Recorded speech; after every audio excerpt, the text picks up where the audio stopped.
You need to watch this if you crave chills down your spine. Welcome to Soul Studios. Here, true crime meets the unknown. Suspense lurks in every shadow and supernatural forces whisper from the dark. We craft chilling, edge-of-your-seat short stories inspired by the eerie, the unexplained, and the most haunting mysteries. 3 new stories drop every week, each one darker than the last. Are you ready to step inside? Subscribe now before the next story finds you.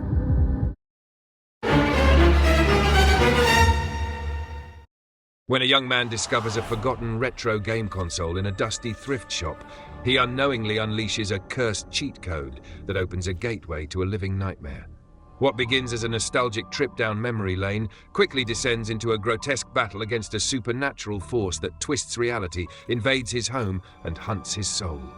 Up, up, down, down was just the beginning. What lies beyond the code is far more terrifying than any game ever made. If you love chilling tales where the past refuses to stay buried and horror comes with a pixelated smile, make sure to hit subscribe and ring the bell, because here at SOL Studios, we turn your childhood memories into your worst nightmares. Miguel could smell the dust long before he pulled the cardboard box out from under the rickety table. The thrift store's basement section was a maze of mildewed furniture and sagging boxes, the air heavy with the odor of mothballs and damp wood. A single fluorescent bulb flickered overhead, casting jittery shadows as he crouched down. His heart quickened with a mix of excitement and nostalgia when he saw the familiar grey rectangular shape inside the box. An old gaming console from the late 1980s. He ran his fingers across the console's plastic surface, feeling the thin layer of grime and the etched scratches of time. It was an NES, or at least a close knockoff, Nintendo Entertainment System, the same kind of machine his late father once owned when Miguel was a child. The power button clicked faintly under his thumb as he tested it, but without a TV or power source here, he could only hope it still worked. Attached cables coiled around it like dead snakes, sticky with age. Beside the console lay 2 controllers, their once light grey plastic now yellowed. Miguel picked one up. The directional pad's edges were worn smooth and the buttons slightly stiff under his press. A surge of memories rushed in, afternoons spent with his cousins, mashing these very buttons in carefree competition, laughter echoing in a sunlit living room. That was before life became complicated, before his father's accident and all the darkness that followed. A soft shuffle behind him startled Miguel out of his reverie. He turned to see the store's proprietor, old Mr. Garcia, watching him with cloudy eyes. Mr. Garcia was a gaunt man in his 70s with a hunched back, his skin as leathery as old book covers. He always seemed to be in the store, silently drifting between aisles like a wary ghost. Miguel had known him in passing for years, everyone in the neighborhood did, but the old man rarely spoke unless a customer pressed him. "You like the old stuff, eh?" Mr. Garcia's voice cracked like dried leaves. His eyes flickered to the console in Miguel's hands. Miguel stood up, brushing dust off his jeans. "Yeah," Miguel replied, offering a small smile. "Found it buried down here. How much do you want for it, Don Garcia?" He addressed the elder respectfully. The fluorescent light buzzed, and for a moment it seemed to sync with the ringing in Miguel's ears. He realized he was holding his breath in anticipation. Mr. Garcia stepped closer, squinting at the box's contents. He gingerly picked up one of the controllers with spidery fingers, turning it over. Miguel noticed a tremor in the old man's hand. "That old thing? It's been sitting here for Dios sabe cuánto tiempo, God knows how long," Garcia muttered, half to himself. He peered into the box again and frowned slightly. It belonged to someone who never came back for it. Some young man, can't remember his name. He left a few boxes of junk years ago and, well, never returned. Probably forgot or moved away. Miguel felt a slight chill that was at odds with the stuffy basement air. There was a heaviness in the way the old man said never returned. But he shrugged it off, likely just the natural eeriness of this dusty cellar playing tricks on his imagination. He had always had a vivid imagination. Something his mother teased was both a blessing and a curse. "I'll take it," Miguel said, perhaps a bit too quickly. He didn't want to risk Mr. Garcia changing his mind. Retro consoles were becoming collector items, and though this one looked beat up, he could probably clean it and get it working. If nothing else, it would be a cool memento of simpler times. Mr. Garcia nodded slowly. For you, $20. $20 was a steal, Miguel thought. He reached for his wallet, but as he did, something fluttered out from between the console and the cardboard box's side. It was a small, crumpled note. Miguel bent down to retrieve the paper. It was yellowed and soft, as if soaked and dried many times. Faded ink lines were visible. He unfolded it carefully. Inside, a sequence of arrows and letters was scrawled in jagged pen strokes. B.A. Miguel's brow furrowed, then lifted in surprise. He knew that sequence by heart. Every gamer did. Up, up, down, down, left, right, B.A. A well-known cheat code from countless classic games, the infamous Konami code. He chuckled under his breath. Was this some hardcore gamer's reminder note? Perhaps the previous owner was trying to beat a difficult level and jotted it down. Mr. Garcia leaned over his shoulder, suddenly so close Miguel could smell his breath, a mix of menthol and something sour. The old man's eyes narrowed at the paper, and for a fraction of a second, Miguel saw a flash of recognition or alarm in his expression. But as quickly as it came, it was gone. Code for a video game. I think, Miguel explained, thinking the old man wouldn't know the reference. It's a cheat code that used to give extra lives or power-ups. Mr. Garcia grunted. Cheating death, he said softly, almost a whisper. Miguel wasn't sure he heard correctly. Pardon? Miguel asked. What did you say? But the old man just shook his head. Be careful with old things, mijo. They carry memories. He patted the console once, almost like one would pat the head of a dog, and then abruptly turned and shuffled away through the clutter, leaving Miguel standing alone in the flickering light. Miguel exhaled, not realizing he'd been holding his breath again.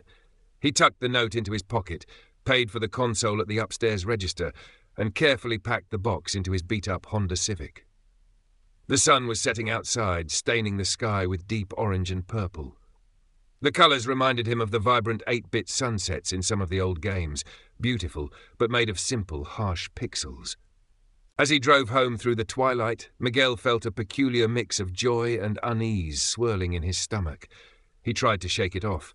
It was likely just hunger. He hadn't eaten since lunch, and now it was past 7 p.m. But part of him replayed Mr. Garcia's parting words in his head. They carry memories. He glanced over at the box in the passenger seat when he stopped at a red light. For an instant, reflected in the glass of the window, he thought he saw something move in the box, a flicker of motion. He blinked hard and turned on the overhead car light, heart thumping. Nothing. The console and controllers sat inert among a coil of old cables. A shadow must have shifted when a car passed by, he reasoned. Shaking his head, Miguel chuckled at his own jumpiness. Get a grip, cabron, he muttered to himself, rubbing his tired eyes. It had been a long day at work, and his mind was clearly playing tricks. A quiet evening of retro gaming was exactly what he needed to unwind. He didn't notice the faint glow that pulsed once from the console's power indicator as he drove under a flickering street lamp. By the time he turned into the driveway of his small rented house, the light had gone out. The console lay still and silent. Miguel grabbed the box and headed inside, already imagining the feel of the controller in his hands and the cheerful chiptune music that would soon be humming from his TV. He had no idea that he was carrying far more than just memories into his home that night. Miguel's house was small and cluttered, a rented single-story bungalow on the edge of downtown that he shared with faint memories of his family more than with actual roommates. Tonight, it was just him and the quiet hum of the refrigerator in the next room. The living room served as a makeshift gaming den. Against one wall, an old 32-inch CRT television, a bulky glass-screened relic he'd picked up from a garage sale, sat on a thrifted TV stand. It was perfect for retro consoles, with built-in coaxial input and a faint screen burn-in from some long-forgotten channel's logo. Miguel dragged the thrift store box inside and gently placed the console on the coffee table before plopping down on the threadbare couch. The springs groaned under his weight. He flipped on a lamp. Its yellow light cast soft shadows across stacks of old comic books, game magazines, and a couple of vinyl records that he'd been meaning to hang as decoration. The whole room smelled of a mixture of old paper, a hint of lingering cigarette smoke from the previous tenant, and the plastic metal scent of aging electronics. Miguel breathed it in. This was the scent of comfort to him, oddly enough. It reminded him of visiting his tio's house as a kid, digging through boxes of his dad's and uncle's old games while the adults played cards and smoked. His stomach rumbled, reminding him he hadn't eaten. He went to the tiny kitchenette separated from the living room by a half wall and grabbed a cold slice of yesterday's pizza from the fridge. The cheese had gone hard and the crust was stiff, but he chomped it down anyway while eyeing the console eagerly. The taste of cold marinara and cardboard-like crust was hardly gourmet, but it was fuel enough for a night of gaming. Wiping his hands clean on his jeans, Miguel returned to the couch and began untangling the console's cables. A cloud of dust puffed out, making him cough and wrinkle his nose at the sudden musty smell. He found the RF switch on one end of the cable, a little boxy connector used to hook the old console to the TV's coax input, and screwed it onto the TV's port. The other end he plugged into the back of the console. There was also an old-fashioned AC adapter, which he connected to the wall outlet, carefully untwisting the cord. Before turning it on, Miguel took a moment to examine the cartridges that had come in the box. To his delight, there were 3 game cartridges nestled at the bottom under some packing foam. The first had the familiar logo of Super Mario Bros. Duck Hunt, a classic combo cartridge that nearly every NES owner had. The second was Contra, the very game that made the up, down, left, right, BA code famous for granting 30 extra lives. He grinned widely at that. What were the odds? The third cartridge, however, was strange. It had no label at all on the front, just a blank beige sticker surface. Curious, Miguel picked it up, squinting to see if any faded marker had once labelled it, but it was perfectly clean. Flipping it over, he saw a single word etched lightly into the plastic on the back with what looked like a knife or a key. The engraving read, Vermis. Vermis, he said aloud, tasting the unfamiliar word. It sounded Latin or something. He wondered if that was the title of the game, or maybe the previous owner's name or a code name. It didn't ring any bells from known NES games.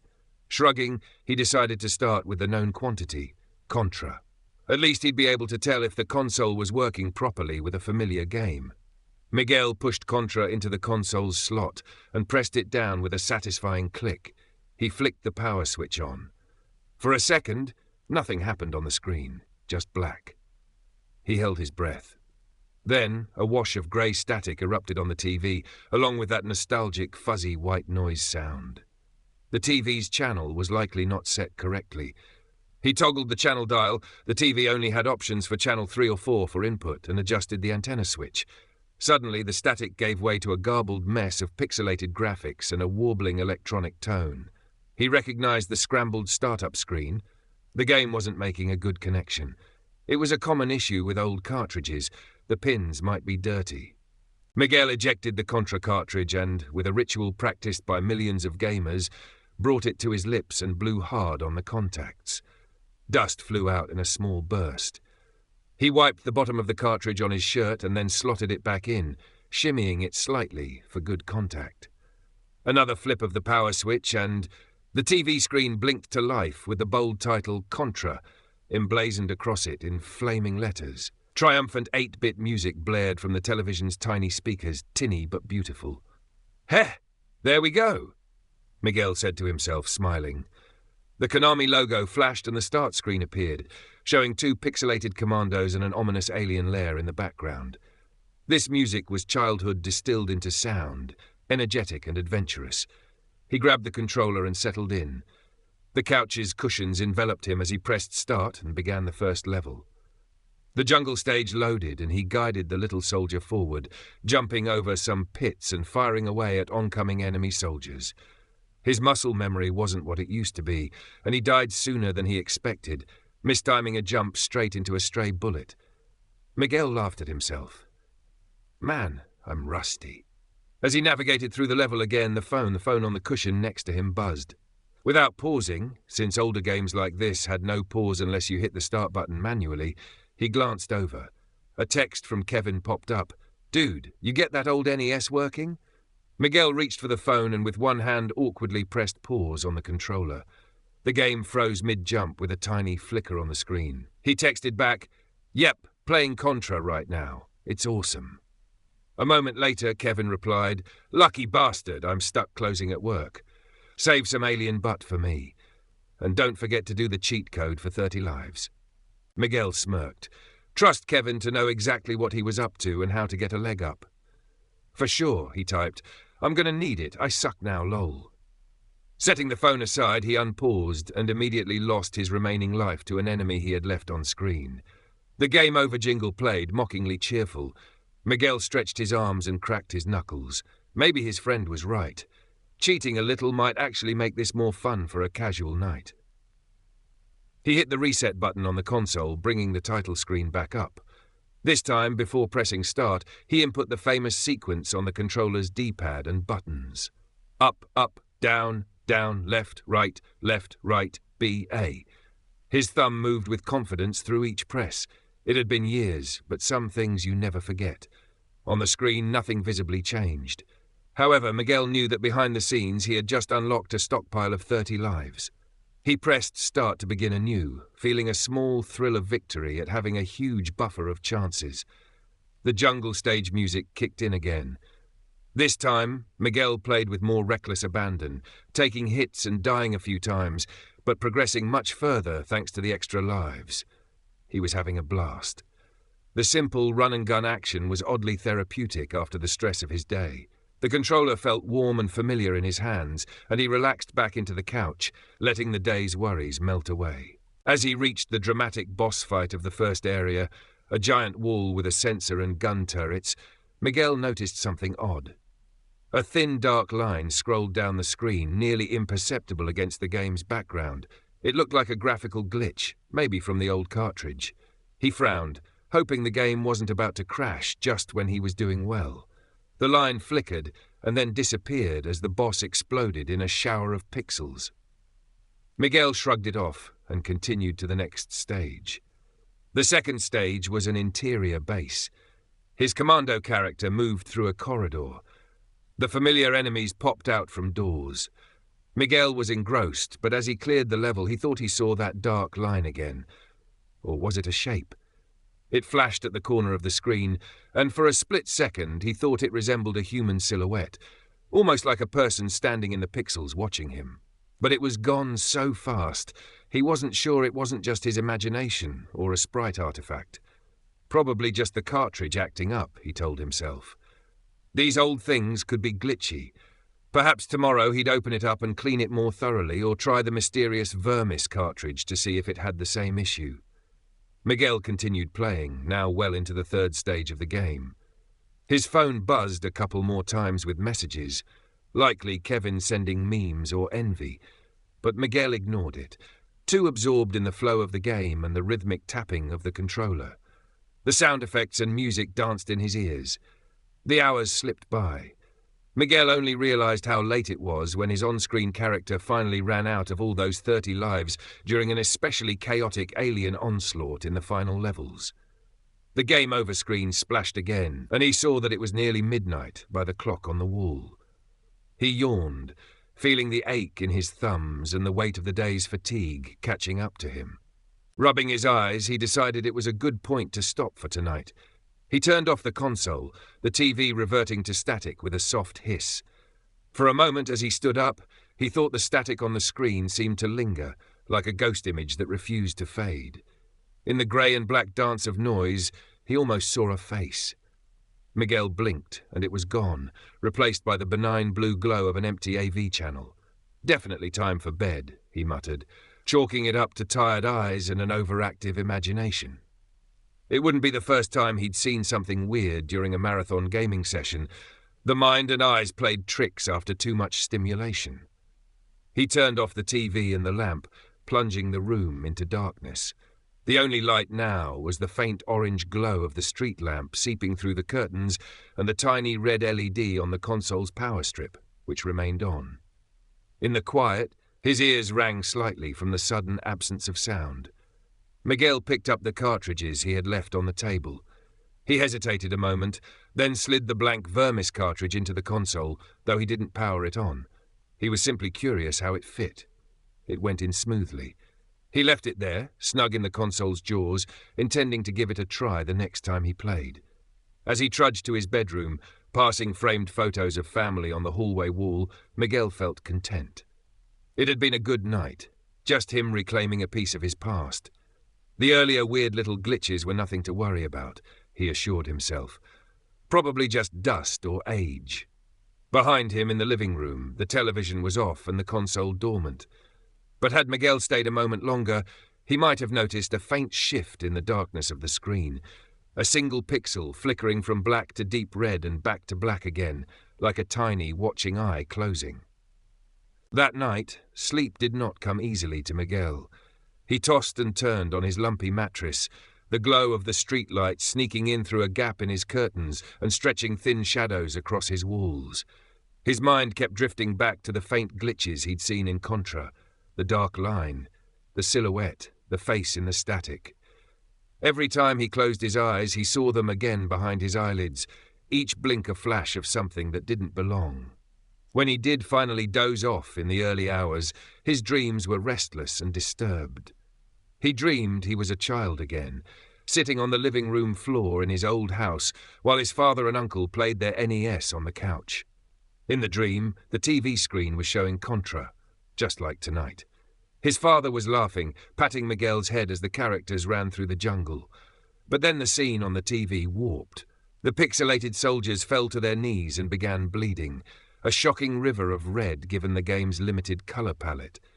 The 8-bit music garbled into a distorted choral chanting. On the screen, the jungle turned into a field of corpses made of blocky pixels. Miguel looked up to his father in alarm, but his father's face was obscured by shadow. Slowly, his father turned to look down at him, and where his eyes should have been were two burning red, pixelated orbs. "Papa?" Miguel whimpered in the dream. His father opened his mouth to speak, and a flood of digital static poured out, drowning the world in white noise and darkness. Miguel jolted awake, heart hammering. For a second, he still heard that static in the room, but it was just the radiator hissing. His skin was clammy with sweat, and he felt a sting in his tongue. He'd bitten it in his sleep. The coppery taste of blood spread in his mouth. Swallowing hard, he flicked on the bedside lamp. It was 4 a.m., only a few hours until morning. He didn't sleep again. Instead, Miguel got up, drank a glass of water and paced a little to shake off the nightmare. He checked the living room on impulse. It was silent. The TV was still off, the console sitting exactly where he left it with the mysterious cartridge inside. Everything appeared normal. Yet he couldn't shake the feeling that something was subtly wrong in his home, like an unseen gaze watching from a corner, just out of view. He told himself he was being paranoid. New old console, creepy dream, that's all. Too many horror movies, bro, he muttered to himself with a weak chuckle. At dawn, after a quick shower, Miguel decided he needed fresh air and maybe some reassurance of normalcy. He headed out to grab breakfast at the corner bakery. The early morning streets were damp from dew, the city still yawning awake. As he walked, he texted Kevin. "Hey, last night was crazy. Think I saw some glitchy stuff in the game. Kind of freaky dream too. You free later? Let's check out that weird cartridge together." Kevin responded by the time Miguel had picked up a coffee and a concha pastry. "Sure. Off work at 6. I'm down to game a bit. Weird how? Her NES might just be busted, lol." Miguel felt both relieved and silly. Kevin was probably right. He was overreacting to a few glitches. Yeah, probably. Still, the cartridge has some strange name. Could be a rare find, he replied. Even more reason to test it out. "See you at 7, Kevin texted back. "Cool, see you then," Miguel confirmed, and tucked his phone away. The morning light and Kevin's casual optimism made him feel better. By the time he finished his pastry, he had mostly shaken off the night's terrors. The rational part of his mind insisted nothing truly scary had happened. It was all just technological hiccups and an overactive imagination. Throughout the day, Miguel tried to keep busy. He had a shift at the auto repair shop where he worked, changing oil and rotating tires, mundane tasks that normally kept him grounded. Yet, in the back of his mind, images from his nightmare kept resurfacing.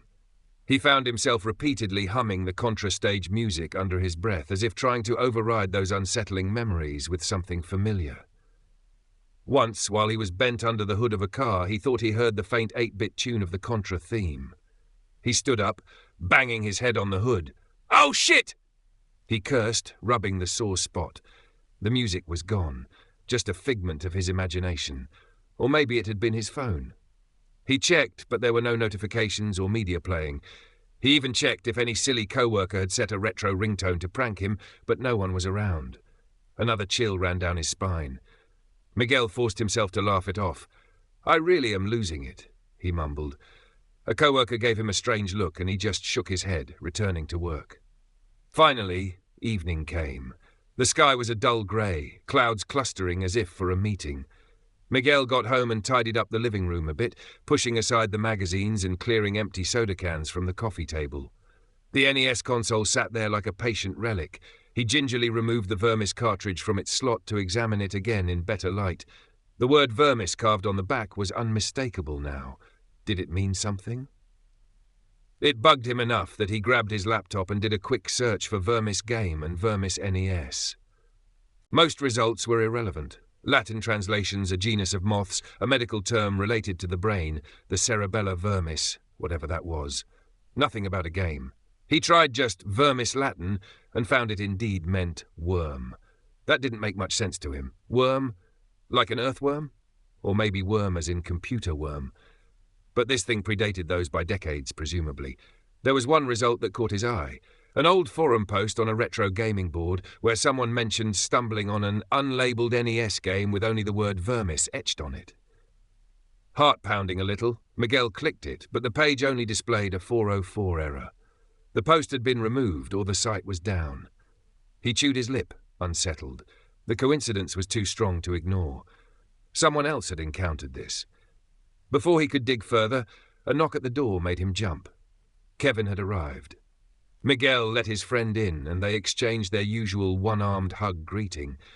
Kevin was carrying a 6-pack of beer and a bag of chips.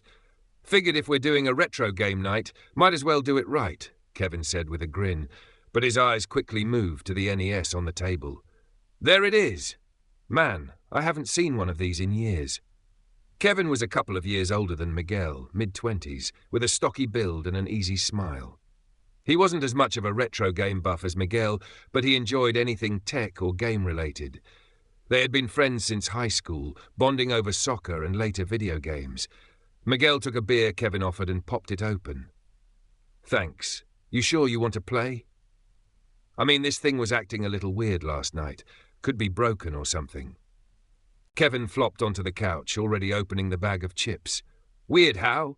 Miguel struggled to articulate it without sounding foolish. "Just glitchy, like I kept seeing this weird line or shape on the screen, and the game maybe froze for a second, probably just dusty as hell. And I had some bad dreams after, but that's probably unrelated. I just have a bad vibe, I guess." He laughed self-consciously, taking a swig of beer to cover his nerves. Kevin chuckled. "Bad vibes from an old Nintendo, bro. You've been watching too many creepypastas on YouTube. Let me guess, next the Mario will climb out of the TV and eat my face." He mimed a zombie Mario gnawing on his hand. Despite himself, Miguel smiled. Kevin's skepticism was grounding. "Yeah, I know it sounds dumb. That's why I wanted a second opinion. Also, I found this cartridge." He held up Vermis. "It has no proper label, just this word. I tried searching but found jack squat." Kevin raised an eyebrow. "Mystery game? Nice. Could be a bootleg or some fan-made thing. Or, who knows, maybe an unreleased prototype. Those can be worth money." He took the cartridge, turning it in his hands. "Vermis? What's that mean?" "Worm, apparently," said Miguel. "Huh. Weird name for a game. Maybe it's like a horror title or something. Some games back then tried to be edgy." Miguel shivered, remembering the bleeding corpses from his dream. "Maybe." "Well, only one way to find out." Kevin slid the cartridge back into the console and grabbed the second controller from the box. "Let's fire this baby up." Miguel hesitated a moment, recalling the unsettled feeling from the morning and that 404 forum page, but he pushed it aside and sat down next to Kevin, controller in hand. "All right, just, if something seems off, we turn it off, okay?" Yeah, Kevin said, already reaching for the power. The TV was already on and set to the right input. Kevin pressed the power button on the NES. For a second, there was the comforting whir of the TV warming up and a blank black screen. Then white text in a plain blocky font appeared on the screen against the black background, as simple as could be. Vermis. There was no Nintendo logo, no license info, nothing but that single word. The letters, stark white, had a jagged look to them as if they had been drawn by hand pixel by pixel, not a typical polished title screen. No music played, only a faint high-pitched noise, almost too low to notice at first. A droning tone on the edge of hearing. Kevin tapped the start button. Nothing happened. "Is it frozen?" he muttered. Miguel leaned forward. The word vermis faded slowly, and new text appeared. Load vermis? Okay, weird. This looks more like a computer prompt than an NES game. Miguel said, frowning. Kevin shrugged. Maybe it's an adventure game or text-based. Some NES games did have text menus. Miguel pressed the A button for yes. The screen went black again for a moment. The high-pitched tone persisted, boring into their ears softly. Then a new scene faded in, crudely drawn 8-bit graphics, yet immediately unsettling. It showed a side-scrolling view of what looked like a basement or dungeon. The walls were grey stone and the floor lined with what might be puddles of water or something else. The resolution made it ambiguous. There was a small sprite in the centre, a little person, indistinct, maybe wearing a hooded robe. "All right, we got something," Kevin said. He pressed the D-pad on his controller. The little hooded figure moved to the right with slow, stiff steps. The controls seemed responsive enough. As the character moved, the background music, if it could be called that, started. A repetitive eerie chime, like a music box playing a song in minor key, slowed down and distorted. Miguel felt the hair on his arms rise at the sound. It made him think of an old child's toy left to rot in an attic.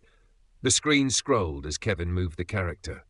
They passed by what looked like chains hanging from the ceiling, rendered in simple grey pixels. From one chain hung a shape. "Is that a body?" Miguel asked softly. The pixels formed something vaguely human-shaped dangling from the chain with a red smear beneath it. Kevin paused the character beneath it. Could be. Hard to tell with these graphics. He pressed the B button experimentally.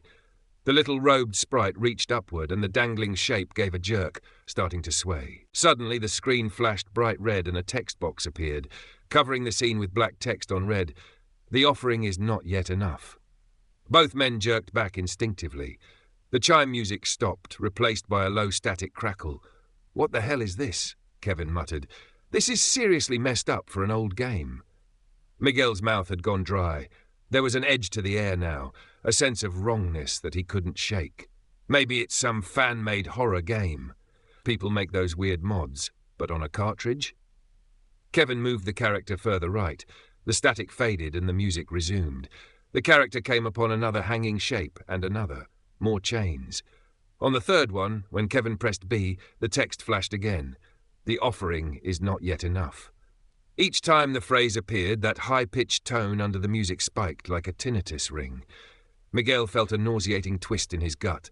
The word offering gave him terrible thoughts. He realized the puddles on the floor were red, not the blue of water.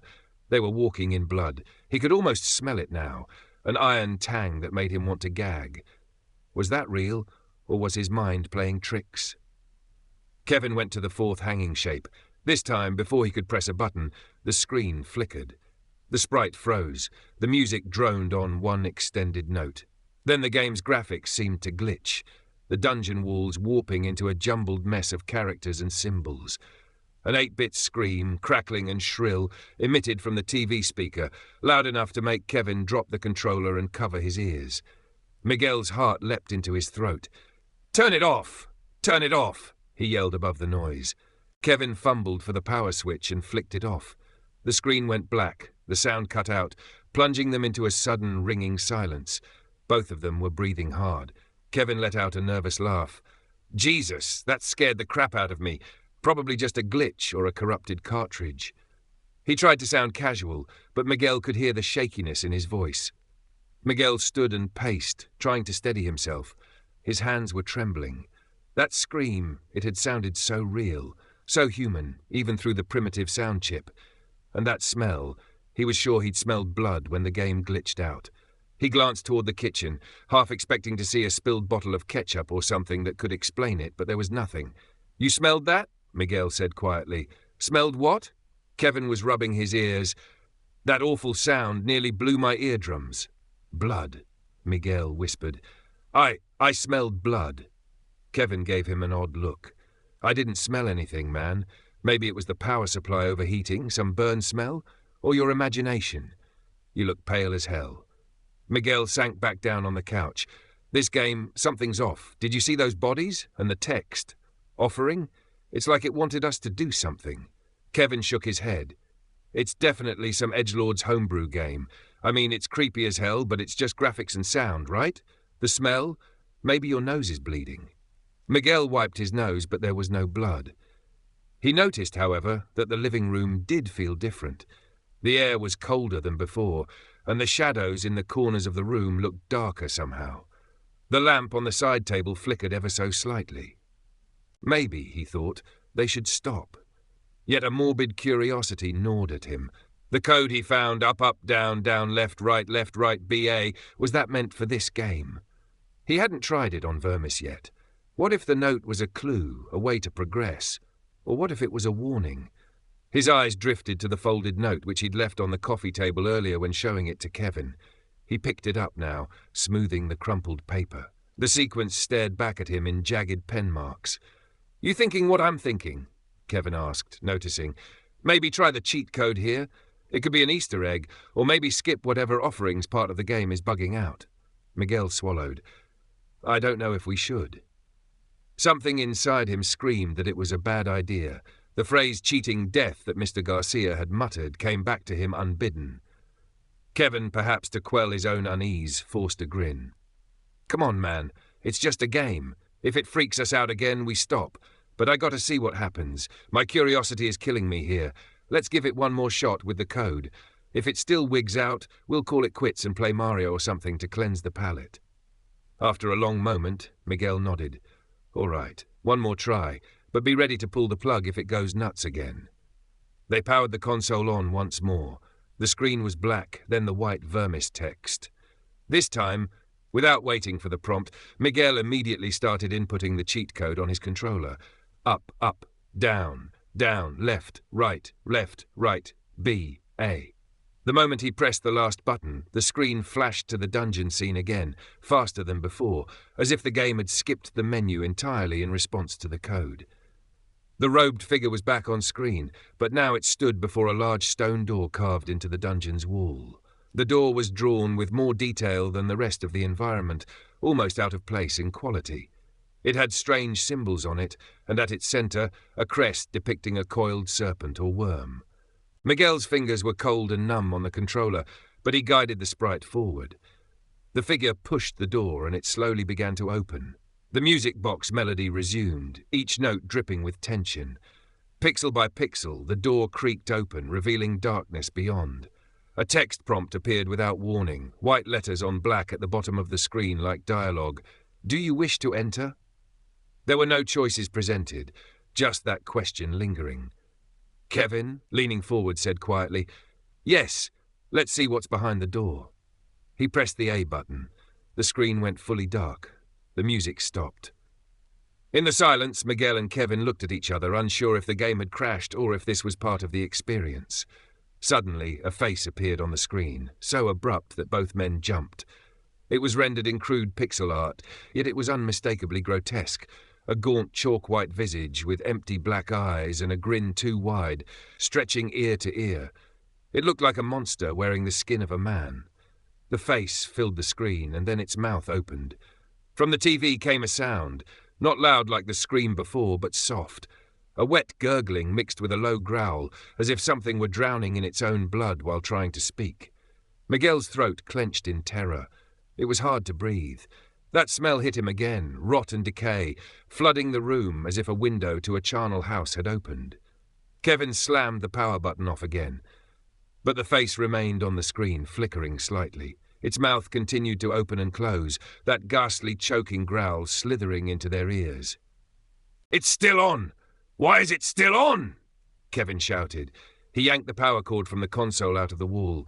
Sparks flew from the socket, and for an instant the whole room's lights dimmed. The TV screen sizzled into black at last, the face mercifully gone. The noise stopped. Miguel realized he was standing, heart pounding, back pressed against the wall. He didn't even remember getting up. Kevin was breathing hard, the power cord clutched in his hand. The NES was off, its power light dead. The only sound in the house was their ragged breathing and the distant honk of a car on the street outside. For a long moment, neither of them spoke. Miguel felt the need to vomit rise and fall. He bent over, hands on knees, taking deep breaths until it passed. The smell in the room was fading, but it left a stench in his sinuses like the aftermath of inhaling ammonia. Kevin was the first to break the silence. That wasn't possible, he stammered. The console was off. How the hell did the image stay on the screen? And that sound? What the hell was that? Miguel had no answers. His mind raced, trying to make sense of it. A power surge, a capacitor in the TV discharging an image. But an image like that, and the sound, the smell, none of that could be explained by a simple glitch. He looked at the NES on the table. It sat there innocently, looking no different than before, the Vermis cartridge still inserted. But now it felt as if it were a bomb that had nearly gone off, an object of threat. "We need to stop," Miguel said hoarsely. "We need to, I don't know, get rid of that thing. I have a really bad feeling." Kevin nodded vigorously. He grabbed one of the empty beer boxes and overturned it, scattering the remaining bottles and snacks on the floor. Then he moved to the console, hesitated a second, and then quickly pulled the cartridge out with a harsh scrape and tossed it into the cardboard box. He powered on the console briefly to ensure it was actually off now. The red light came on with no game, just static on TV since the cable was still connected. Then he shut it off again. He then unplugged everything swiftly. The RF cable, the power adapter, the back of the TV emitted a pop and more static as the connection broke. He dumped the controllers and the console itself into the box too. "There, it's out. We can chuck it in the dumpster out back if you want." Miguel felt a wave of relief, seeing the NES and that cursed cartridge all packed away. Yet, a part of him also felt a pang. This had started as something joyous and nostalgic, now turned utterly sour. "Yeah," he whispered, "maybe we should." They both stood there for a second, box in hand. The living room felt profoundly silent and dark now. Miguel's eyes wandered to the TV. It was off, a black mirror reflecting the room. He thought he saw movement in that reflection, maybe just Kevin shifting.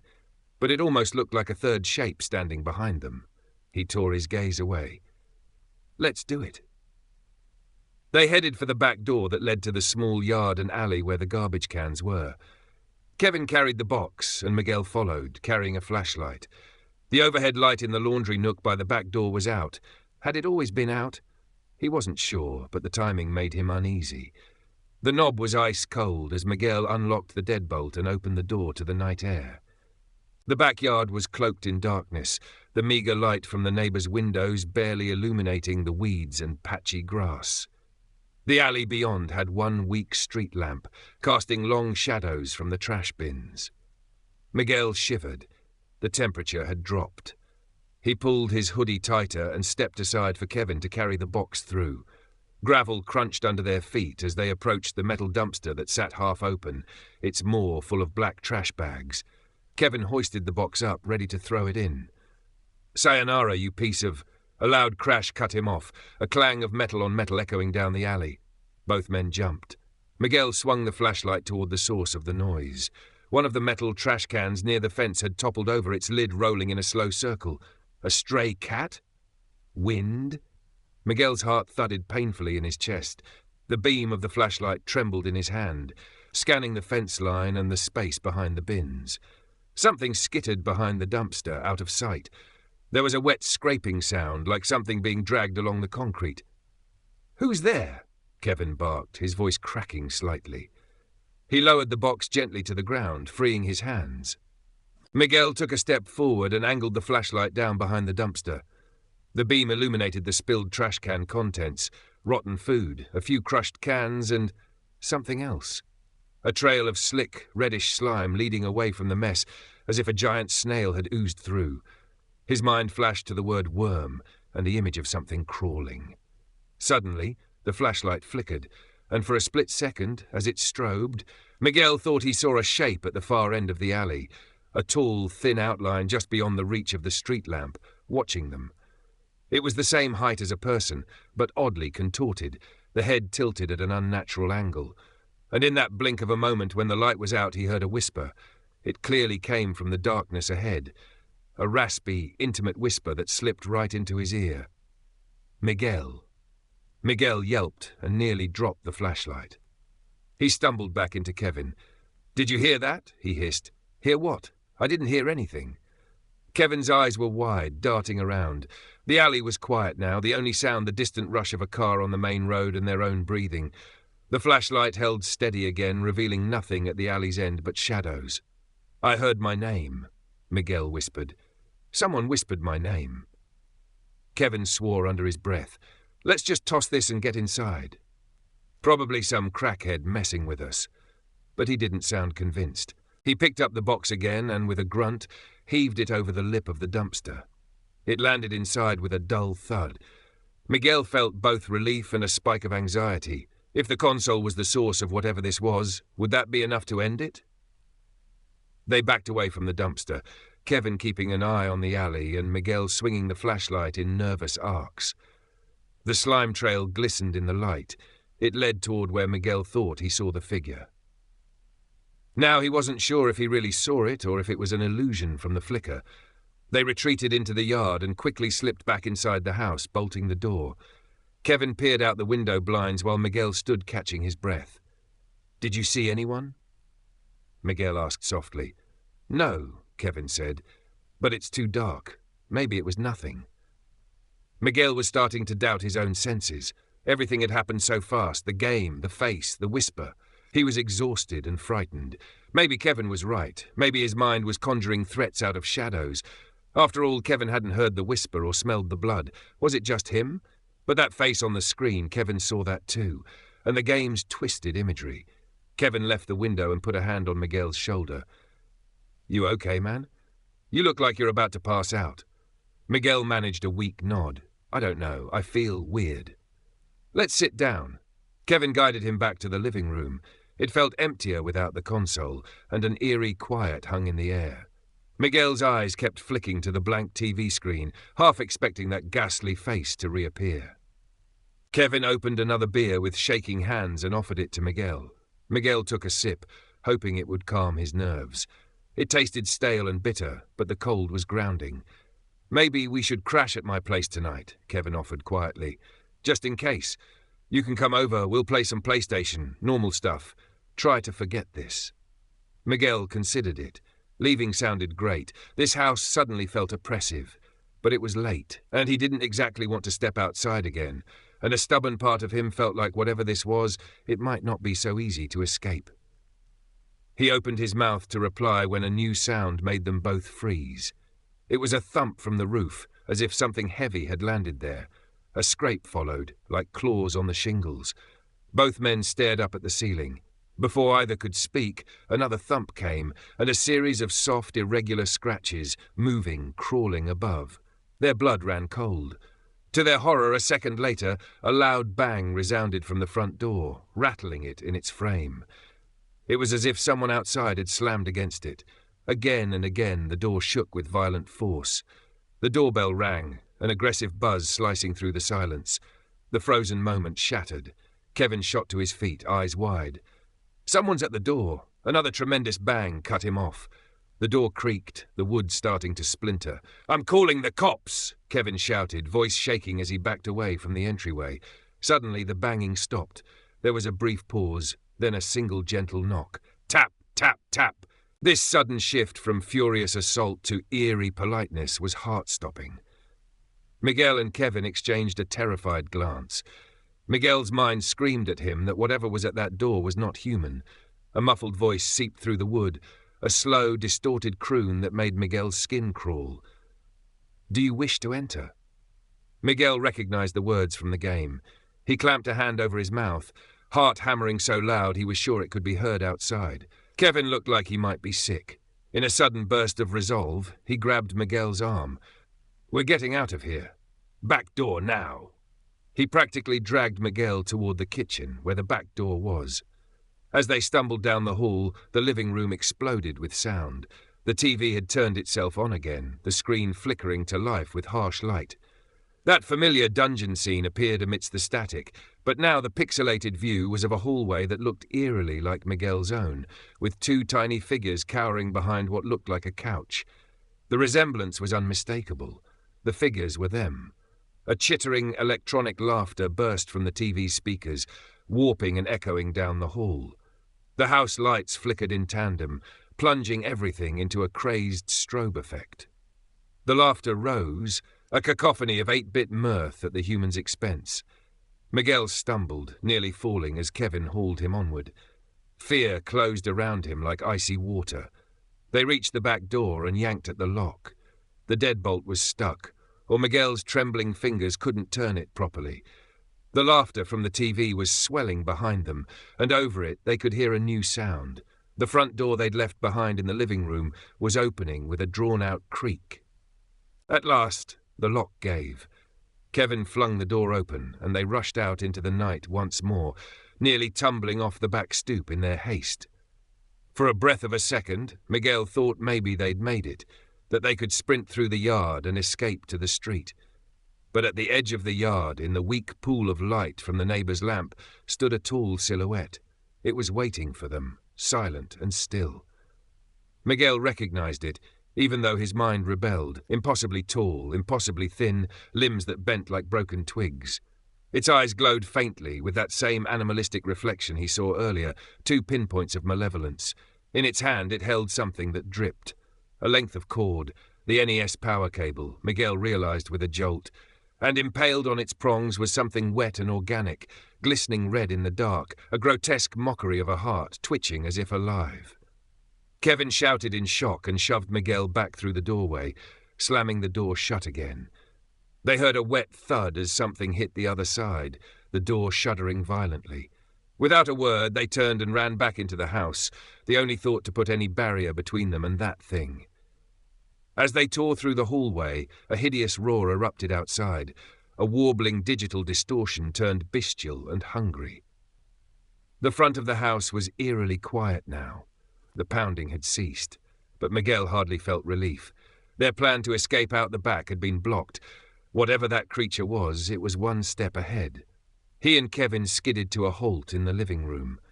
The TV was blank again, smoking slightly, one of the speakers blown out with a pop. The lights flickered off, then on, then off for good, plunging them into darkness, save for the faint glow from the street outside filtering through the blinds. Miguel's mind raced. Phone, call for help. He had left his phone on the coffee table. He snatched it up and cursed. The screen was black. He frantically mashed the power button. Nothing. His phone was dead, though it had been nearly full earlier. Kevin tried his own phone, swearing as it too refused to turn on. A heavy scratching came from the front door now, like nails or claws dragged across it. This was followed by the squeal of bending metal, the door's hinges being pried. "This thing's going to tear the house apart," Kevin yelled, panic rising to a breaking point. Miguel's eyes darted around wildly, landing on the shattered living room window they had tried to escape through earlier. It gaped open, glass shards lining its edges like teeth. Outside that window was the front yard and the street beyond. Maybe they could make a break for it again, a different route, or scream for neighbours. Before he could suggest it, the front door burst open in a spray of wood splinters. The creature forced its way inside, unfolding to its full height now that it was beyond the doorframe. In the gloom, its silhouette looked even more distorted, limbs too long, joints wrong way, that head lolling on the side. In the place where a face should be, there was now only darkness and 2 pinpoints of red. It began to crawl toward them, its body cracking and contorting until it moved on all fours, each limb clicking as it touched the ground. Kevin grabbed an empty glass bottle from the floor, one of the beers he'd dropped earlier, and hurled it at the thing. It shattered against the creature's shoulder, shards flying. The thing didn't slow, the glass seemingly passing through its inky form and clinking to the floor uselessly. But it did react. It snapped its head toward Kevin and emitted that choking, gurgling growl Miguel had heard from the TV, now louder and filled with menace. Miguel realized they had one path left. "The window!" he shouted. "Go out the window!" They sprinted for it. Kevin reached it first, leaping over the couch and scrambling through the jagged opening they'd made. Miguel was right behind, hoisting himself up, feet slipping on the cushions. Behind him, he heard a sudden skittering rush, the creature lunging. Miguel felt a cold hand clamp around his ankle like a vice.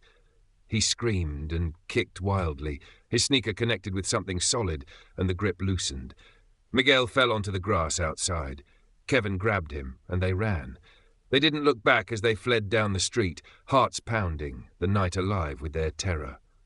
From behind them, echoing through the quiet neighborhood, they could hear it. A distorted voice warping into a bestial roar. Not enough. They didn't stop running for a long time. It was nearly half an hour later when Miguel and Kevin finally slowed, lungs burning and legs weak. They ducked behind a closed auto garage, both doubling over and gasping for breath. Miguel's mind was racing, replaying the night's events in a disjointed loop of terror. The code, the face on the screen, the creature at the door, those eyes in the darkness. He pressed his back against the cold brick wall and shut his eyes tightly for a moment, trying to think. Kevin was trembling beside him, pressing a wadded piece of his torn shirt against the cuts on his palms. In the pale light of a distant street lamp, Miguel could see tears glistening in his friend's eyes. He realized he'd never seen Kevin this scared before. Kevin had always been the brave one, the skeptic who laughed at ghost stories. Now he looked utterly lost. "This can't be real," Kevin whispered shakily. It can't. "We should be in a hospital or in a padded cell, not out here running from something that came out of a damn video game." His voice cracked, anger and fear intermingling. Miguel swallowed, his throat raw. He reached out and gripped Kevin's shoulder. "I know, but it is real. We both saw it." He shuddered as another flash of the creature's silhouette flickered in his memory. "We unleashed it, Kevin. That code, it opened something." Kevin sniffed hard and wiped his face with his sleeve. "Then what do? We can't just run forever. Maybe we should find other people. Safety in numbers, or go to the police station. Hell, even if they think we're crazy, at least we wouldn't be alone." Miguel considered it.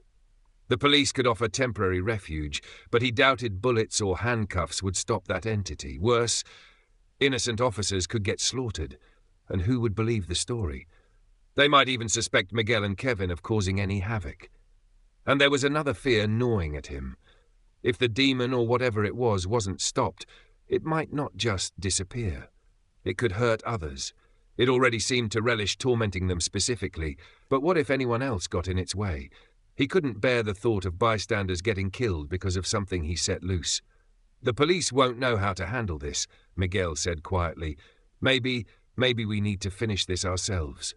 Kevin turned to him, eyes wide in disbelief. "Finish this? Miguel, we barely got away. That thing tore through your house like cardboard. What are we supposed to do? Punch it? It's not even solid or human." Miguel's hand slipped into his pocket out of habit, and he felt the crumpled cheat code note still there. He pulled it out and unfolded it under the flickering alley light. The arrows and letters scrawled by that unknown hand stared back at him. Such an innocent-looking sequence, yet it had been the key to hell. His mind latched onto the repeated phrase from the game. "The offering is not yet enough." It had shown those hanging bodies, demanded an offering. And then when the creature attacked, it too had spoken through the door. "Do you wish to enter?" It was as if they had answered yes and invited this nightmare in. Maybe, he thought, they needed to complete an offering to send it back. Some myths said demons demanded sacrifice, but sacrifice what? Blood? A life? A memory? His blood ran cold at a sudden realization. What if the offering it wanted was one of them? Or both? Perhaps by surviving, they had denied it what it sought. "We might be the offering," Miguel said, voice hollow. It kept saying not enough. It might not leave until it takes one of us, or worse. Kevin's face twisted, understanding immediately. No way. There has to be another way. Maybe it's tied to that console. The note, the code, the game, they're all connected to it. We chucked it in the dumpster, but what if destroying that could stop this? Miguel thought of the heart-like thing on the power cord prongs. It was as if the creature had already ripped out the console's heart. but the console itself still existed back there. Perhaps it was an anchor or conduit for the creature. It might help, Miguel conceded, destroying the console or the cartridge, but that thing, it's guarding it, I think. It was right there when we tried to throw it away. Kevin flexed his fingers anxiously. Maybe we can sneak back, grab it and burn it, or smash it to pieces somewhere safe. Miguel nodded slowly, forming a plan through the haze of fear. If we do that, we need a surefire way. Fire, like you said. There's a gas station a few blocks over. We could get gasoline.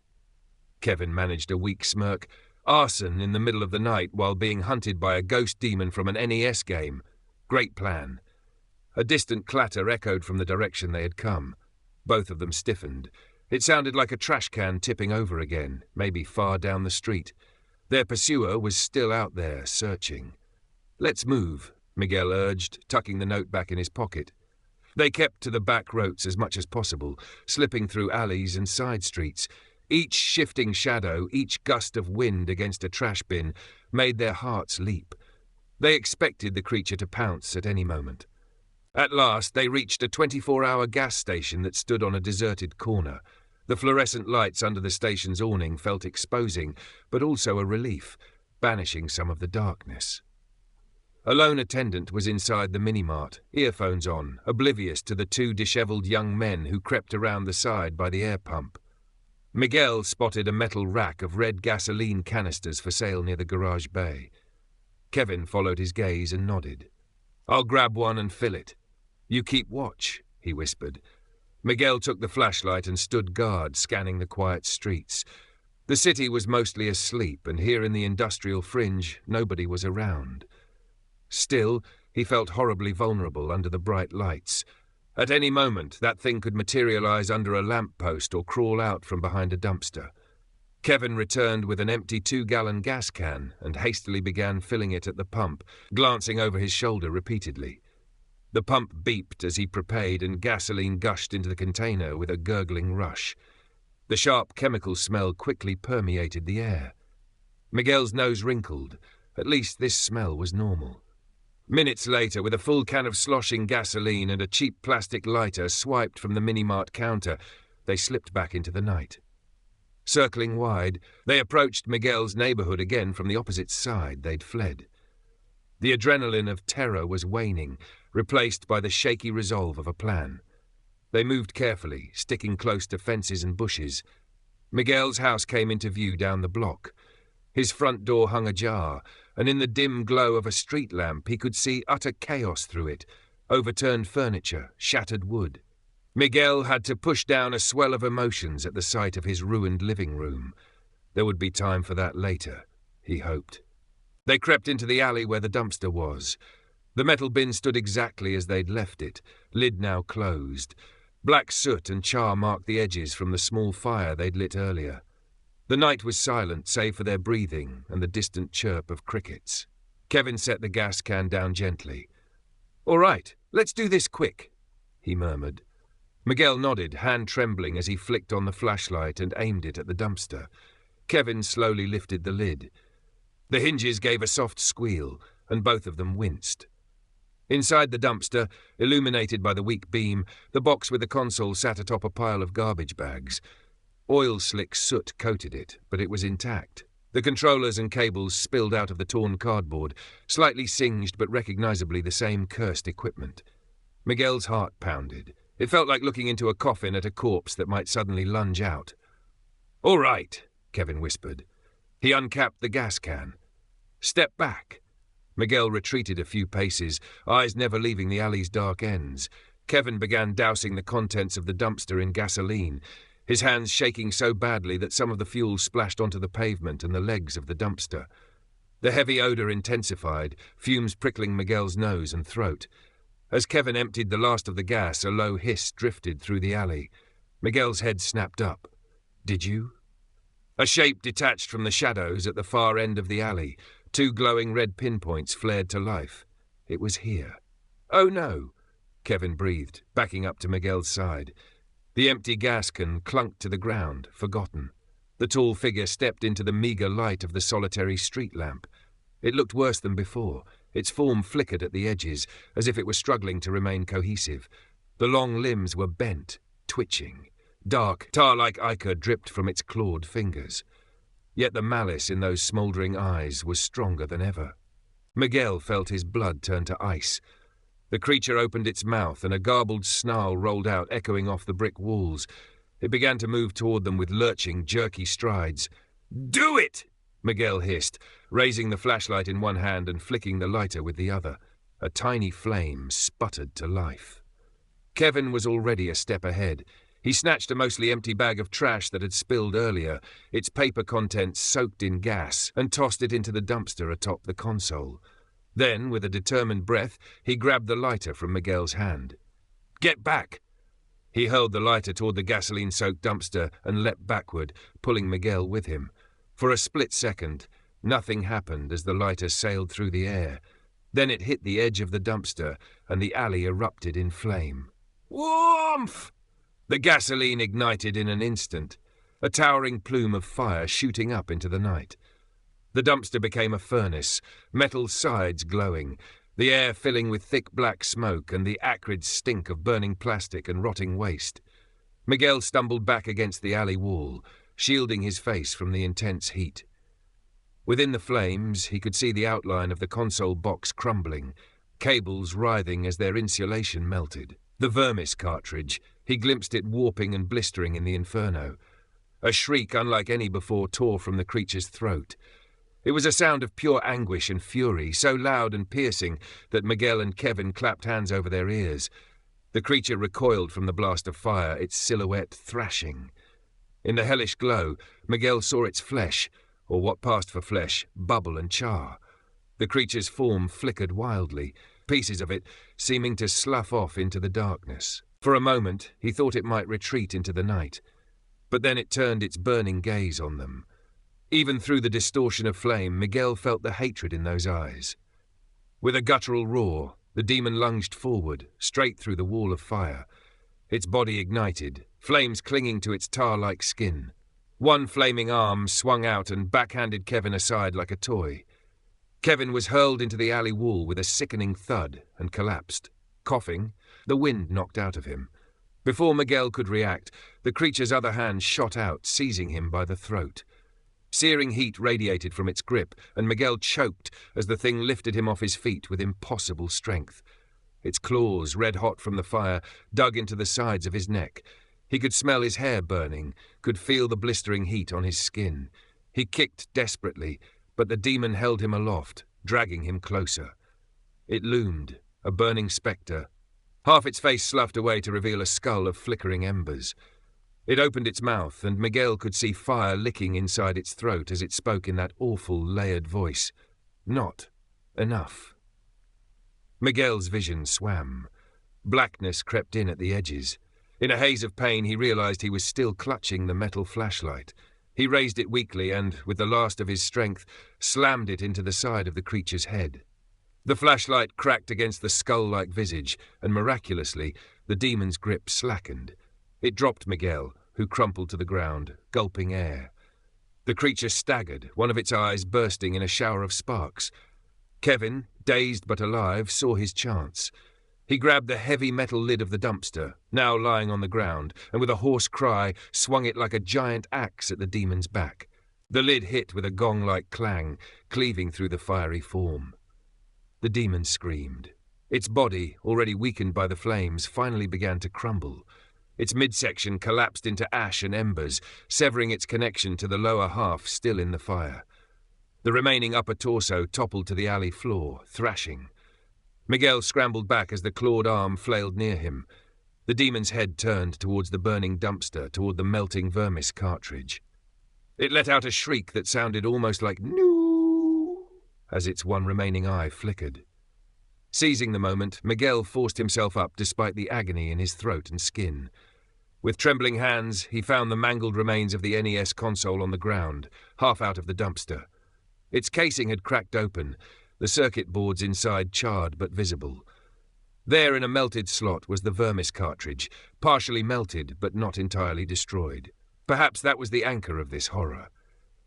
Ignoring the searing heat, Miguel yanked the smouldering cartridge out. The plastic burned his palms, but adrenaline and desperation numbed the pain. The demon's torso dragged itself toward him, one flaming arm digging into pavement to pull its body along. Miguel locked eyes with the abomination. It was weaker now. He could feel its power waning, but it was not done. Not yet. With a hoarse shout, Miguel lifted the cartridge and brought it down on the pavement with all his might. The brittle, half-molten plastic shattered into pieces. He stomped on the fragments, grinding them under his shoe until they were nothing but blackened flakes and twisted bits of metal. The effect was immediate and catastrophic for the demon. It reared back, a sound like 1,000 radiostatic bursts emanating from it. Its entire form began to disintegrate into a cloud of cinders. The fiery glow in its chest and head dimmed rapidly. Kevin limped to Miguel's side, dragging the dumpster lid along. Together they watched as the once towering creature collapsed inward on itself. Its remaining arm stretched out towards them futilely, then broke apart into ash that drifted on the night breeze. In seconds, all that was left of the entity was a pile of smouldering debris on the ground, a mix of black ash, burning garbage, and a few scraps of the cursed hardware. The red eyes were gone. The presence, the dreadful wrongness that had pressed on their minds, was lifting. Miguel realized he was shaking violently. The adrenaline that had sustained him ebbed, leaving only pain and exhaustion. His neck and shoulders throbbed where the demon had gripped him. Each breath felt like inhaling knives. Beside him, Kevin sank to his knees, staring at the ashes with disbelief. Is it over? Kevin croaked, voice raspy from smoke and fear. Miguel coughed, the air acrid and thick. He slumped against the alley wall. I think so. For a long moment, the two friends simply sat there under the flicker of the dying dumpster fire, breathing in the smoky night and the blessed absence of pursuit. In the east, the first hint of dawn's light touched the sky, a faint grey pushing back the stars. A distant siren wailed. Someone must have reported the blaze. Miguel managed a weak laugh that turned into a cough. We're alive. Kevin looked at him, soot-streaked and bloodied. Then he too let out a shaky laugh. It sounded almost like a sob. Holy shit, we're alive. Miguel's throat burned too much to talk further. He offered Kevin a charred thumbs up, and Kevin responded by half hugging, half supporting Miguel as they staggered out of the alley, away from the smouldering remains of the nightmare. They needed to get somewhere safe, meet the authorities perhaps, spin whatever story might be believed. But that was a concern for later. Right now, Miguel was simply overwhelmed with relief. Relief that the nightmare had ended. Relief that he hadn't lost his mind or his life. Relief that Kevin, dear Kevin, was stumbling beside him, alive and solid and real. As they emerged onto the street, the morning sun broke over the horizon, washing them in pale gold light. In that new day's light, the two looked like survivors of a war, clothes torn, skin burned and bruised, faces haunted. But they were survivors. Miguel felt tears pricking his eyes and let them fall. Each tear felt like a release, washing away a bit of the horror etched into his mind. Kevin patted his back gently, misunderstanding, perhaps thinking Miguel wept from the pain. The sirens grew louder. Miguel could see, at the far end of the street, flashing red and blue lights approaching, the cavalry arriving after the battle was done. He glanced back one final time, down the alley where the flames were finally dying for lack of fuel. He half feared to see the creature reforming, rising for one last scare. But there was nothing but smoke and the charred, unrecognizable remains of an old console. In his pocket, he felt the folded note, now singed and stained. He pulled it out, the cheat code that started it all. Miguel let the paper drop from his fingers. It fluttered down and landed in a puddle, the ink bleeding as the water soaked in. Good, he thought, let it erase. As the police cars screeched to a halt nearby and officers began to shout and rush toward them, Miguel closed his eyes for a second. He pictured an old NES start screen and a menu that read Game Over in blocky letters. In his mind, he saw himself take out the cartridge, blow off the dust and set it aside. For good. No more extra lives. No more cheat codes. He'd play fair from here on out. He opened his eyes to the glare of morning and the concerned face of a police officer rushing toward him. Kevin still had an arm around him, keeping him steady. Miguel managed to stand a little straighter. It's over, he murmured, perhaps to the cop or to Kevin or just to himself. And as chaotic and painful as reality was in that moment, sirens blaring, people shouting, blood drying on his skin, Miguel felt an immense sense of peace. He had conquered the cursed code, and now he was back in the real world where he belonged. Somehow, amidst all the fear and madness, they had won. Outside, the sun continued to rise, bright and indifferent, washing away the darkness of the night, and Miguel, battered but alive, welcomed the dawn. The nightmare may have ended, but the scars it left behind will never truly fade. Miguel and Kevin survived the curse, but the line between game and reality has been forever blurred. In a world where even a cheat code can open the gates of hell, some secrets are better left untouched. Up, up, down, down, and into the abyss. Every story has an end, but here the mysteries never stop. Thank you for watching and being a part of this journey into the unknown. Your support keeps these stories alive, and there's plenty more waiting for you. We drop 3 new stories every week, so if you crave suspense, the unexplained and the downright chilling, make sure you're subscribed and ready for what's next. Until then, keep your lights on, your doors locked, and remember, some stories stay with you long after they're told.